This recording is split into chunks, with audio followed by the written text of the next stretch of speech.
A lot of my friends are struggling during this time because they're only doing one thing. Right. They're just doing weddings, or they're just doing conferences, or they're just doing real estate. Imagine like right now, the real estate market went down. Totally. There's not as many houses on the market, so the photography side has dwindled. So what are you going to do as an entrepreneur? You got to pivot. You got to go, okay, if that's not doing well, where can I go from there? Welcome to this week's episode of the Dynamis Podcast. This is going to be one of my favorite episodes that we've done in a while, and I'll tell you why. Because selfishly, every time I get one of my friends in the studio, we reconnect. A friend who is a fellow believer, an entrepreneur, just somebody who wants growth, surrounds themselves with growth-oriented mindsets, who wants to get to the next level, wants to get challenged and pushed and encouraged. That's the kind of person that I want to be in a room with, and that's the kind of person I would encourage you to get in the room with. My guest today is a really good friend of mine who I've grown a closer relationship over the years recently with. His name's Brandon Laubhan, and Brandon owns a production company called Heartfelt Productions. It is listen to what I'm saying, it is the premier production agency in Las Vegas, and they cover everything. I mean, this guy does everything from weddings to real estate to private content on private jets with Cannell. What was his? Patrick Bet David. Yep. You're filming Ryan Pineda's content. You were in Brad Lee's studio filming the biggest names in the industry. You're in the room, and your story, your progression, how you got here, how you're building your company, incredibly inspirational. I'm stoked to have you today. So Brandon, welcome to the Dynamis Podcast. Oh, it's an honor. And like I said, Tim, like this is going to be just one of my faves. Like our relationship over the last couple of years, we push each other. I've seen your growth too, where you're like, what's a camera? And now you're here, you show up today and you have all your camera gear dialed in. You're like, everything's set up here. And I was like, we'll just use this stuff. And I'm like, I love to see what you're doing in the community, how you're molding, how you're creating, and how you're building just your systems on social media. I'm watching your posts, like what you're doing up there, and you're building this, what is it, Beers and Brews? Pints and Properties. Exactly. Yeah. I was wrong, Beers and Brews. But close. Yeah, exactly. But you're building this community at your age, and it's an honor to see as well. You know, you and I have really been on this growth trend together. Yes. I mean, I remember I would come to town and I scrounged together this last-minute class to teach like realtors. And I just messaged you like, hey, there's going to be a big name there. It could be good for your business. There's this whale realtor. And you show up. You brought everything with you. And really, you showed up to support me. You know, you made it happen. You showed up. And we were pushing each other in the growth mindset. I'm giving you books to read, and you're challenging me back with like personal business challenges, and you're helping me set up my production equipment, and we're challenging each other in faith. That's something that we have in common in our relationship is we're both believers, and we're just trying to push each other to the next level. So this is a really exciting episode. You have a lot going on. Could you just give us really quickly, tell me about Heartfelt Productions. All right. So Heartfelt Productions, I mean, where do I begin? In the beginning, I started at church, guys. And one of my friends said, here's a camera. This is 5 years ago. He goes, here you go. And I'm like, I don't know aperture. I don't know shutter speed. I don't know anything about it. So started filming at church, and I really connected to see what God was doing in the rooms behind the production aspect. And I just felt like God was calling me, hey, this is your path now. This is where you need to be to tell those heartfelt stories throughout the community of Las Vegas. And I'm like, how am I going to do it? And it's just like, he's shown me the way. Some of these stories that you can't even compare of what we're doing here is because of his plan. Because like I said, like Cannell, Omar, El Tacori, Ryan Pineda, and just like some of the biggest names in the game. And that's what I'm saying. And I've been in the room with all these guys, and I'm just like, how did I get there? And we're filming content, and I'm learning from the best. And that's what I've implemented into our business, is because I'm around the best in the business. And it's like, how can we transform ourselves to get better? But not only that, but build the community of people around you, just like us. Like, how can you support each other? Entrepreneurship is a tough game. A lot of people feel lonely. But if you could build that community, and if you can trust others to get there, because it's a long road, it's a journey. Every day you're up, you're winning, and every day sometimes you could lose big. But it's about creating that core family that you can go along with the journey. I want to give a large overview of Heartfelt Production. Okay. I want to give like a 10,000-foot view of like how the company's organized and what you guys are doing. But when you're sitting here telling me about this journey and the progression, I almost started laughing out loud because dude, you're on private jets filming like tier 1 top level talent, okay? Yeah. And you're the guy people call. Exactly. Your name is known in Las Vegas. When somebody comes to Las Vegas and throws an event, you are the guy. You're the guy people are calling. And I almost started laughing thinking about that because how I met you was, this is a hilarious story. Right. My mom and your dad used to work together in the industry years and years ago. Your dad was a realtor, and my mom was a lender, is still, okay? But then your dad shifted, and how I connected with you is my mom hired your company for us to do family pictures here in Las Vegas. Yeah. So the first time I met you, you were sitting there taking snapshots of me and my family, and my daughter was like throwing a fit. And I remember that you and I just had a short conversation. Like literally. Literally, it was a tiny conversation. You told me, yeah, I'm doing social media. And I was like, oh, I'm actually starting to do some social media too. And here's what I'm doing. I'm an investor. And I followed you on social media that day. And I looked at your profile and I was like, oh, wow, he's going for it. And I think you followed me back. I did. It was symbiotic in that relationship. But I'm kind of giggling to myself now because you don't do anything like that anymore. You're not doing like still photos. You're not doing family photos. God put us together at a very short time, like this short window. God put us together and a relationship was sparked. And now, just to see your progression now, flying on private jets, in the biggest names, in the biggest rooms in Vegas, dude, I don't care how you slice it. There's undeniably the presence of God in your journey to where you are right 100%. Now. There's no mistaking it. You used to be a baseball player. Yeah. Look what you're doing now. And the company that you're growing, the people that you're bringing on and onboarding, the lives that you're changing. Tell me, what is Heartfelt Productions? Can you give me like a breakdown of the org, the different wings? Like, what do you guys specifically So I'll give you meat potatoes. So Heartfelt Productions is just, we're telling those heartfelt stories around the community of Las Vegas and really getting into depth of stories that you don't hear. Heartfelt Productions, the first company is we do, weddings. We did about 35 weddings this year, and that's a full business just handling the wedding side. And we got to film some of the biggest weddings here in Las Vegas. Me and my dad started that about 4 years ago. He's a real estate agent. Never picked up a camera too. And I'm like, do you want to start filming weddings with me? And he's like, yeah, let's do it. Because he just wrote a book about marriage called Change Within, Marriages Start, And I'm just like, you know what? He has a passion for these couples. And we get on Zooms together. And he's talking to these couples, and it is God's light bringing out his passion for these couples, which is mind-blowing, right? The next thing is, guys, is the real estate side. We film amazing luxury homes here in Las Vegas with Joe D. Raffaelli. Another one of the production companies, like you said, it's the entrepreneur filming these major events, like with Sean Cannell, Omar El Takori, the Think Media team, Ryan Pineda, his media team. Another thing is that we film Make-A-Wish too. Oh, that's right. And the Las Vegas Aviators. And it's just like... Oh, that's right. Are you still doing the Aviators? Yeah, So we produced their hype video this year. That's on crazy. The biggest screen in the country. But it's cool to be in these rooms with these big-time players in Vegas because that's where I've learned the most. Yeah. Like, I'll tell you one story right here.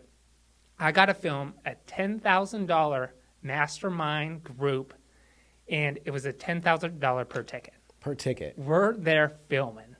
And I'm just saying, when you're in these groups, you start to think differently. Totally. You start to going, there's more in life because all these big-time entrepreneurs, they're thinking about impact. They're thinking about community and thinking about groups of how can we help others get to another level. Totally different than the 9-to-5 job where you're just going day to day. But when you become around bigger thinkers, it makes you want to become a bigger, better, and inspire and build a bigger community. Yeah, it happens naturally, right? I think one of the first times that you came out to film one of my tiny little events, I was telling you about this mastermind. I'm like, hey, where are you at? What's your long-term goal? You need to get into these kinds of rooms because it changes your mindset. And if you think about it, if you're stuck around 5 people that everything is a problem and they're the victim and there's no answers and everything's always poor me, you're going to be the 6th, right? Yes. But if you get around people that are finding solutions and having open eyes into where God's leading them and they're walking in faith in that direction, boom, what happens? Doors are unlocked, pathways are forged, and next thing you know, you're on private jets with Sean Cannell. Oh, yeah. You're not taking still photos at Red Rocks of family portraits anymore. And let me talk about that. So a lot of entrepreneurs, and I've always been a step ahead. Like, how can I get to the next level? It comes back to baseball. Working on your game, getting better each and every day. And how can I perform that into business? And I realized, like, when I started taking photography, that's how I got in the door. I had to make money to realize where my passion and what God's plan was. Because if I'm not taking family photos, if I'm not doing real estate photography and molding myself at the beginning stages, a lot of people don't get, you have to put in the work, do still photos, do real estate shoots, like just get in the rooms for about 2 to 3 years and sacrifice, because you got to build those relationships. Absolutely. But you also have to do a high caliber job so people can trust you. So we started doing this in the community, and people were starting to notice, like, oh, the photos are good. So I had a VA where we have all our real estate photography. We send them out. Everything's done. So we built the systems and processes for that I didn't have to touch it. And then I realized, you know what, there's more in life than, okay, I got to start pulling myself back out of these systems, start getting guys in the team. But that's another thing. Finding a group of people has been one of the hardest things for me in the last couple of years. I've been praying about it. I'm like, God, just surround us around, amazing group of people. And this year, I have 5 guys that I can count on to go on these shoots, and it has leveled up our production shoots. We have built this community, but it takes work. Like, they're always, how do you get there? That's how you get there, by putting in the work, taking those low-paying jobs, working on those systems, building your platforms to get to the next level, and then going all in. And then if you continue on this growth journey, people will start to, we're not going to call Brandon for still photos. He's, doing better production. So people see you in a different light, right, when you're filming. So, well, that's how you change your status, is you change your behavior. Yes. Mm-hmm. And then you just stay so consistent for so long. Yes. You fail forward so long that it physically becomes unreasonable for you to suck at something anymore. Exactly. And you're known. Like, your identity, your status in the community is reborn. It's reknown because you have a stack of undeniable proof of, this is who I am. This is the work that I do. I don't just do still photos anymore. Right. I have this stack of evidence of, I fly in private jets with high-level entrepreneurs. So back to your companies, are you still doing like shoots and videography for freelance work for realtors? Are you still doing that? Oh, yeah, but the real estate market has changed, right? So basically back in the day where, we still have all these companies, and this is why I tell a lot of people, like, you need a couple in this industry.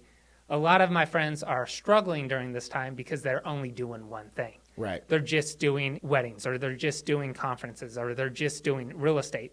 Imagine, like, right now, the real estate market went down. Totally. There's not as many houses on the market, so the photography side has dwindled. So what are you going to do as an entrepreneur? You got to pivot. You got to go, okay, if that's not doing well, where can I go from there? So we were like, okay, in the wedding seasons, we're going to just hammer out weddings and just go from that part. When it's conference season, we'll just handle the conference side. So each season in Las Vegas, we can handle whatever business comes from it. And then over the years, people go, how can you film so much? It's because I was in the rooms with real estate. I was in the rooms with the entrepreneurs. I was in the rooms with the weddings and filming as we went, and filming drones. Like, people see me online now, and one guy texted me yesterday. He's the drone king of Las Vegas. Yeah. He doesn't even know about the production side. Or the other guy goes, he has a wedding company, just hire him from weddings. So on Instagram, especially, I have built out these different niches and then links back to the website that people just see the company and go, that's who we are. And they realize, okay, that's the one thing. If you can build out your niche, and people will see you in a different light just for like weddings, or just for real estate, or just for entrepreneurship. Yeah. So, well, this is what I said in the beginning of this episode. Heartfelt is the premier production company in Las Vegas because it's so dynamic. And something that's really cool is you're not just focusing on one area of expertise, and what it's making you as an individual, as a future investor, and as an entrepreneur is incredibly dynamic. And think about who you have in your phone book now with credibility, and you have credibility with them when you have a problem or you have a project that you want to work on, because you have so much equity with these individuals, because you've probably given more than you've actually received, if you really think about it. That's the name of the game. When that pops up in the future, it's all about greasing the wheels of progress. And you have people that are cheering for you to win, these like-minded individuals, and you're just sucking up all this information. You're in that room, that's $10,000 a ticket. How many people can sit in a room and pay $10,000 just to sit in an event? They're paying to be there. You're getting paid to be in the room. And you're working. But tell me you're not learning. Oh, I'm learning every shoot. It's crazy because the people that I'm learning from, they're not just staying in one place. They're moving. They're moving Dynamic. Constantly. So I started doing the photos 4 years ago. And think about that, 4 years ago. 4 years ago. Think about the gain in that time. Think about just 1 year ago. Right. The progression, the amount you've grown. This year, all those relationships, all those deposits, all that trust people have in our company, in our business is unbelievable, because you just got to continue to put little deposits out each day. A lot of people are in it for the money. Totally. And I'm in it for the relationship. Absolutely. And a lot of people have to get that into their mindset. It's about the relationship game and how you can impact and how you can tell these stories on film. I've been blessed to, our films are playing at these huge galas now. Oh, cool. Every year for different organizations. And I'm talking there's thousands of people watching our films come to life. But just from that one film, how many people are going to get inspired? How is that one film going to make a difference within the community? And it's just been incredible just to see people coming up that film made a difference. That film inspired me. Or just watching that film made a wish come true. Yeah. It's truly grateful. When you're talking about that, something that's popping into my mind, I'm kind of giggling to myself because, your dad and I are friends too, and he follows me on social media, and I'll make a post, and your dad's comments to me are always like, also, God's got his hand in there or something like that, and I'm always like, hey man, you're right. He keeps me spiritually focused when I get a little worldly sometimes, but you have a good mentor in your life that's really helping you, stay laser focused as you're growing this company. What's your org chart look like? This is a very lean company. Honestly, you're one of the hardest working people I've ever met in my life. Seriously.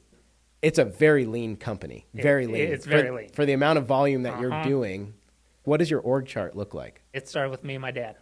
My dad was in real estate 37 years. Successful entrepreneur. That's where I get the drive from. I look at him and I'm like, he's 70 years old. He has more energy than 21-year-olds on our team. And that's where I get it. And you look at him and he's an inspiration. He always brings us to light. He's always in the Word. And for us to mold this together, it's been a blessing. And to get back to what the chart is, so we decided this year is more about building those systems. So my dad, he's handling all the books. He's handling all the contracts. Everything goes through him. Emails, everything's through my dad now. So I could just focus on the creative aspect of, okay, this is the shot list, this is the shoot, this is what I need to get done, because there's a lot of things on our plate. And that's where it came into this year too. It's the team. Now we have these group of guys, they see, oh, Brandon's not going away. He's putting in the work. They see how hard we're working behind the scenes. People want to be a part of that. I get message on DMs now in DMs where, hey, can I work for your company? Hey, can I do this? Because people see the quality, they see the relationships, and they see the community that we're building. And basically, he handles all the books. I'm going out to shoot. We have an editor that's handling stuff on the back end. So that's the hardest part, too, the editing side of things. Oh, man. A lot of people don't realize, and I've been doing this every single day for the last 4 years. So my mind, where I can get an edit done in less than a couple hours now, where it would take an editor week to 2 weeks. Wow. Where I'm just so I'm training a couple editors right now just to fill in that process. We have systems now. When you're training it, we're squirreling into the business side, just because the entrepreneurial side of my brain. Are you recording your editing processes so that you can just send it to new employees? Do you have training files of here's my workflow, screen recordings, that kind of stuff? So right now I need to do that. You need to do that. Exactly. So We just got into a funnel system where we're going to start creating different platforms now, because I feel like that's it. When you get so busy, I need to start recording everything I do. Takes 2 seconds. Just turn on like Loom or something like that. They have AI that comes in and it transcripts what you're saying. It makes action items. You could search it in a library. So you'd be like, how do, workflow of editing wedding preview or something like that. Exactly. And it could just be you, and it's your desktop, and you're just flowing through. And then you could have files for whatever, the podcast recording or whatever. Exactly. You need to start doing that for sure. That's 2024. 2024. Next year when we're doing a podcast like this, we're doing it. So it's you and your dad. And when I met you, that's all it was, you and your dad. And then I see every once in a while you have another guy hanging out with a camera. Who else do you have on the team? So right now, Oziel, I actually met him at a conference. So we were at the Grow With Video conference. He was seeing me around the stage filming all of the production for Think Media. And he comes up to me. He's like, man, what do you do? I love to get involved. He's 20 years old. I saw he was driven. Not a lot of 20-year-olds are coming up saying, how can I be an entrepreneur? How can I start my business? So I was like, hey, let's go on a shoot. I'll show you how to fly the drones. We'll capture some B-roll. He shows up that day and he goes, Brandon, you won't believe it. I just got let go from content creation because the investors were cutting back, so they had to let him go. So he's, can I work for you? I go, let's start. I have a wedding tomorrow. And he's been basically at all the weddings filming with us, and we've been training him. He's filming for Make-A-Wish now. He's done a couple real estate shoots, and he's just been a go-to kid that we can count on. He's working hard. He wants to learn. So Oziel's doing amazing things. And he actually got 3 weddings this year. That's awesome. From starting from last year on his own. He's going after it. And it's cool to see. The next guy is Nick Powers. Phenomenal friend.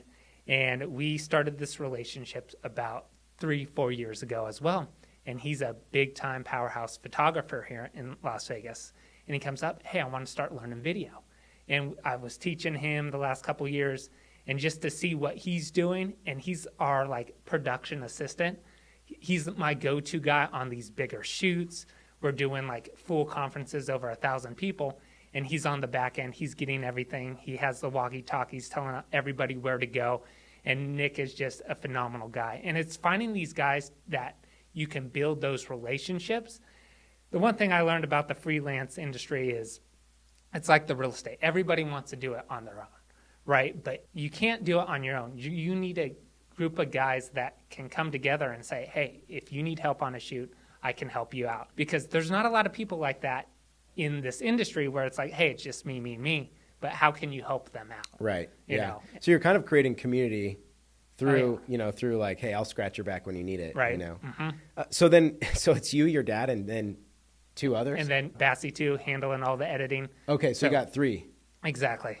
Yep. Dude, that is lean. With the amount of production that you're doing. And that's the thing. So I'm really in the stage of where do we want to scale the businesses in the next couple years? Because I see this huge opportunity where we can just niche down in multiple aspects. Here's the conference. Here's the wedding. Here's the real estate. It's almost like the guys that you have there that you're training up, you're building culture, pouring into. Each of them could run one of those individual divisions. Correct. And now you're focused on maintaining the relationships and overseeing each wing of the company, essentially. 100%. Kind of pull yourself back. When I do these interviews, I send out a questionnaire. It helps me prep for the interview. I ask this classic question. It's in every questionnaire. It says, hey, if you were to give a 30-minute TED Talk, what would your TED Talk be about? And your response was that anybody can become an expert. You just have to find good mentors, duplicate what they're doing, and expect to fail. Expect to fail and fail often. And I love that because I'm a big proponent of, look, it's unrealistic to think that when you start down a new venture or a new road, you're not going to fail. You should welcome the failure. You should fail as frequently and as fast as possible. The trick is don't repeat the failures. Learn. Take the tuition from the failure and apply it to the next lesson and become the new, more formidable version of yourself. And, a vision I had when I read your response, expect to fail. I used to be a fireman. And every day we would get in the rig when the tones would go off, sit in the front seat of the fire truck, and before the garage doors would lift open, there was these big, bold words, and they said, expect fire and expect victims. Now, How many times did you go and there was a fire and victims? Rare. It was Right. like 1% of the time. However, every day when you got in that truck and you went out the door and the garage opened, but the last thing that you saw in big, bold, black and red letters, expect fire, expect victims. And it made me think of your statement, expect to fail. Because when you expect to fail on the road to success, you're activating the reticulating activating system in your mind, which means that you're subconsciously, unconsciously clearing a pathway to success. And when you're preparing yourself for failing forward and you're open to success all around you, you're looking for success, it's more naturally going to become available to you. Exactly. And I'm curious, you said anybody can be successful. Do you really think anybody can be successful? Anybody can. Like, if I go back to my journey as a kid, I had a speech disorder. I have ADHD. And I had to go into Hooked on Phonics basically just to talk and to communicate. Like, people were saying, oh, he's on a lower spectrum. And I always had a chip on my shoulder. And same thing, like when I was born, I was pigeon-toed really bad. The doctor said, hey, we need to break your legs. This kid's not going to be able to run. I played college baseball. So growing up, I was never the best. I was always the underdog. And I always had to work, if it was in school, 10, 20 to 30 times harder just to keep up with these people that, oh, it's just a breeze. So I had to mold myself getting through that. And doing that and playing baseball and just this entrepreneurship journey, I've always expected, like, you are going to fail. You are going to have consequences. One of my friends said, like, Brandon, the way you're talking now is unbelievable. You couldn't even say sentences back in the day. People would make fun of me. They would call, like, Laubhanisms on the scoreboard. And it's like the way I talked, and it was just, you have to grow into who you are. You can live in that self-doubt and say, I'm no good. I'm not going to be there. I'm not going to be prepared. But if you prepare yourself for the future, if you expect to go, how am I going to learn on each and every shoot? So every shoot I go and I'm like, what am I learning today? How am I going to grasp and get better? How am I? Because I'm going to do something wrong on a shoot where I'm like, okay, that's going to be better for the next shoot. So just always expecting to fail, always learning from your mistakes, and just say, today was a bad day on set or something. Learn from that, get better, and that's not going to happen again. Now I can go into a shoot knowing what to expect because I've done it 10, 20, 30, 100 times. It's like with baseball. If you do something 10,000 times, you get into that muscle memory. And that's what we've been doing going on these different shoots where I could see the edit in my head before the video's even done. Totally. Yeah, and that's the thing is, like, when you get into that level of expertise, Yeah. people who aren't doing the work, who are sitting on the sidelines, who are looking at you, that's not fair. They have this painting statement of, that guy's arrogant. That's arrogant. Yep. He's telling me how it's going to go, how it's going to happen. But what they don't see is the thousands and thousands of repetitions to get there. It's not arrogance, it's confidence. And that confidence comes from a stack of what we were talking about, undeniable proof of action. And it takes that proof of action and expecting to fail. I'll say, you mentioned ADD. Oh, yeah. Okay. ADD, speech disorder.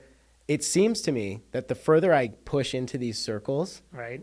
the more all of these ultra successful people have those traits in common. It's that small chip that keeps them working and keeps them hungry. When people are comfortable and it's status quo, they take their foot off the accelerator. Yeah. But people who feel like I have to work 10 times as hard just to be equal to, what happens is you learn how to work incredibly hard. Exactly. Okay? And hard work supersedes talent when talent doesn't work. 100%. There's this trend, like this growth trend, where there's the breakover point where this guy's coasting and now you've accumulated all these tools and a mindset and a spiritual faith and resiliency that when you guys meet at that arc, now you're just ready for stage 2 of that rocket ship to boost off. Right. And that's what I see in a person just like you. Oh, yeah. That's something that all those successful guys have in common, is that small little, you're not good enough chip, you know? Exactly. Sometimes I look back and I'm like, the only reason why I got through college was because I was determined to play baseball. Baseball. And my dad played professional ball. I was on that path talking to the Red Sox, and it didn't work out. But that is the reason why I got through college. And then I get a degree, and I go, what am I doing with this? Like, you know, working out in and out I'm a park ranger making $10, $11 an hour. And there has to be more than this. And that's when I came back to Vegas. And that's a perfect segue, because where I really want to take this show into is God's nudging and you listening, and how you had the wisdom to listen to God nudging. And then what I'd like to do is end the show with, where's Heartfelt going? I want to know, what is the growth trend in the next 5, 10, Right. This is a 7-figure company all day long, and I want to know about that.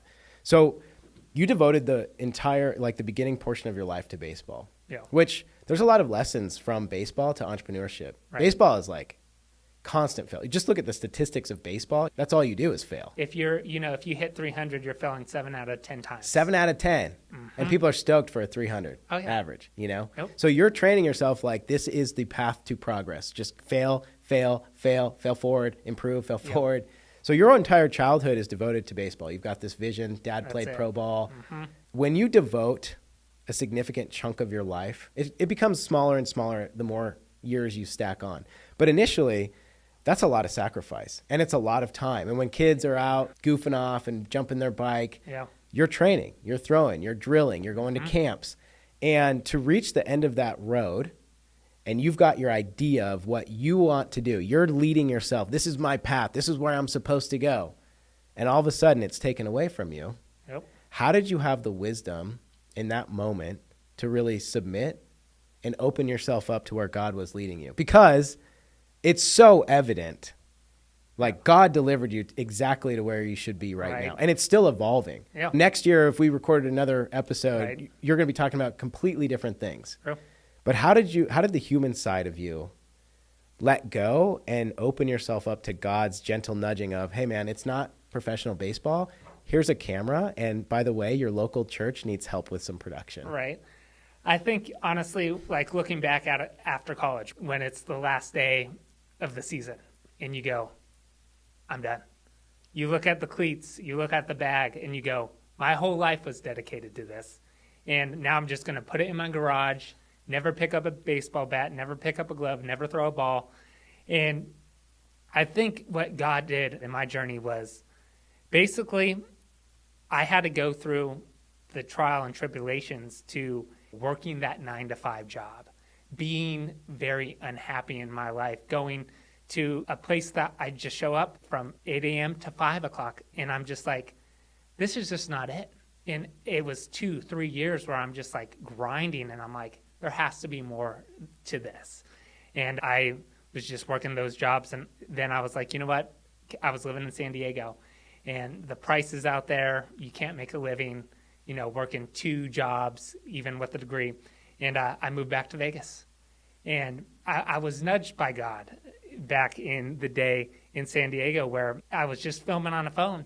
And I kind of heard this voice pick up a camera, start making videos. So I started making little videos on my iPhone, horrible. And I look back, but that was the process where I started with these little videos. And then somehow I found my way back in Vegas, went to church, and literally the kid goes, here's the camera, pick it up. And then I was just, what am I going to do? And then it just kept leading from this stage of life to this stage. And you just see the journey when looking back. I don't look back a lot, but you see where God's path has led over the time and over these stories, because you can't make some of this stuff up.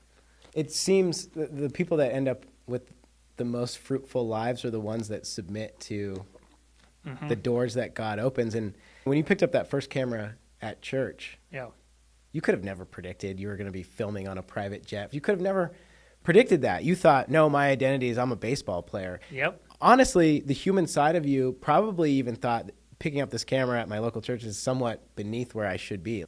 Letting go of that ego, the human ego, really just submitting to God in faith and saying, okay, God, this wasn't my plan, but I want your plan, not my plan. Exactly. And just the absolute fruit that it's reaped, and then not only in your life, but how it's benefiting in other people's lives, and just the symbiosis and the ripple effect in your communities and in your families and your it's crazy. The same thing too. I moved back to church, and Brittany, I'm getting married this year, and she was in that church group.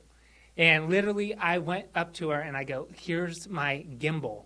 You want to do a video on my iPhone with a little gimbal? And she was like, oh my gosh, like it was funny. And that's another thing. It's family too. It's God putting those people in your life and just being blessed. And to have somebody to support you through the journey as an entrepreneur. My fiance, she's been from just where I was with a camera, but she has supported, go after your dreams, make that happen. I support you. And to have that support in a relationship is another, we could talk about this all day, but another game changer. It's a superpower. It is a superpower. Yeah, it's a superpower. Because you go home and they're there, hey, how can I support you? What can I do? And I'm the same way with her. Yeah. How can I be there for you? And when you have that, the sky's the limit. I have a partner at home right now, like shouldering more than her share of the load so that I can be here with you. She carries that load for me. We're very blessed. We're very blessed. So, and today, this is a special episode today because we're in your podcast studio here. So like we're shooting content in the studio that you built right before we started producing, talking about failing. Right. I've been shooting content. I feel like my content got really decent on a short time frame, but I'm like, Brandon, I have plateaued. I'm stuck. Right. You're showing me like, here's how you improve from here. Like here's little things that you can do with your camera. And it's really cool, man. I really appreciate you and your journey. Where's Heartfelt headed? Oh man. So honestly, I think more impact, more relationships to make a difference in this world, in the community of Vegas. And what's the big, hairy, audacious goal? Give me something that I could put my finger on. So next year I could say, are you on track? I feel like we could definitely hit 7 figures in the next year and a half. Yeah. I want to trickle down leaders within our company so they can blossom into their full potential. And leader comes from culture, internal culture. And it's example from the top. And there's 2 really good examples in this company at the top. One day you and I, it sounds silly to say right now, but I can totally see you and I being on a stage one day together and telling like a story of our evolution. It seems so clear to me. So, Brandon, this has been super fun, so much fun. I love what you're doing. I love your company so much. I love you, dude. I just love the values of this company, the impact you're having on the community. It's been really fun to follow you, and then just all your mentorship and friendship. That's been super meaningful. So, dude, I appreciate you, and I appreciate you taking the time to stick around and come into the Dynamis studio. Oh, dude, this is awesome. And same thing about you, Tim. Just to see the power of what we have going here and just to see how God brought us together just from a photo shoot. You don't know where this is going to take us, and you don't know the amount of people that we can inspire too. So absolutely, it's a blessing. So yeah, and that we get to lead too, really by example. It's becoming more common being faith-led entrepreneurs. It's our obligation and our duty to spread the word and build the kingdom first and foremost. 100%. And so that's what we're out there doing. Oh, yeah. I hope you guys got some value out of this week's episode. This was a blast for me. Thanks for listening, and we'll catch you all on the flip side. See you next week.